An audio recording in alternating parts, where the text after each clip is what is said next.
एक छोटा सा गांव था और उस गांव के पास एक कुआं था। तो सभी औरतें रोज उसी कुएं से पानी भरने के लिए आती। एक दिन दोपहर का समय था, तभी एक जवान खूबसूरत औरत कुएं से पानी भर रही थी। उसी वक्त एक आदमी कुएं के पास पहुंचा और उस आदमी ने औरत से कहा, सुनिए, मुझे प्यास लगी है, तो क्या आप थोड़ा पानी पिलाएंगी? उस औरत ने कहा, अरे क्यों नहीं, ये लीजिए। इतना कहकर उस आदमी को खुशी से पानी पिलाने लगी। फिर उस आदमी ने पानी पीने के बाद उस औरत के सामने देखते हुए पूछा, क्या मैं आपसे एक सवाल पूछ सकता हूँ?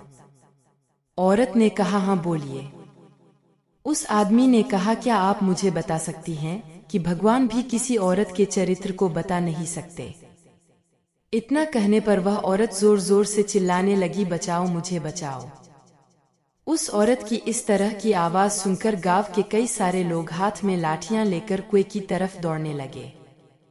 तो उस आदमी ने बड़ी हैरानी से कहा कि आप ऐसा क्यों कर रही है? वह आदमी इतना बोल ही पाता है। तभी उस औरत ने कहा कि गांव के लोग आएंगे और आपको खूब पीटेंगे, और इतना पीटे कि आपके होश ठिकाने आ जाए। औरत के मुंह से यह बात सुनकर उस आदमी ने औरत से कहा, मुझे माफ करें। वह उसके सामने झुककर माफी मांगने लगा। तो आपको एक भली और इज्जतदार औरत समझ रहा था, मुझे नहीं पता था कि आप ऐसी होंगी, मुझे माफ करें। वह आदमी उससे माफी मांग ही रहा था, तभी अचानक उस औरत ने कुएं के पास पानी से भरा हुआ मटका अपने हाथ में लिया और मटके का सारा पानी अपने शरीर पर डाल दिया और अपने शरीर को पानी से भिगा लिया। इतने में गांव के कुछ लोग भी लाठियां लेकर कुएं के पास पहुंच गए और पास आकर औरत से पूछने लगे कि बहन जी, क्या हुआ? गांव वालों के पूछने के बाद उस औरत ने कहा, आप सब ने यहाँ आने में बहुत देर कर दी। इस कुएं में गिर गई थी, भला हो इस आदमी का जिसने मुझको जल्दी से आकर बचा लिया। यदि यह आदमी यहाँ नहीं होता तो आज मैं मर ही जाती।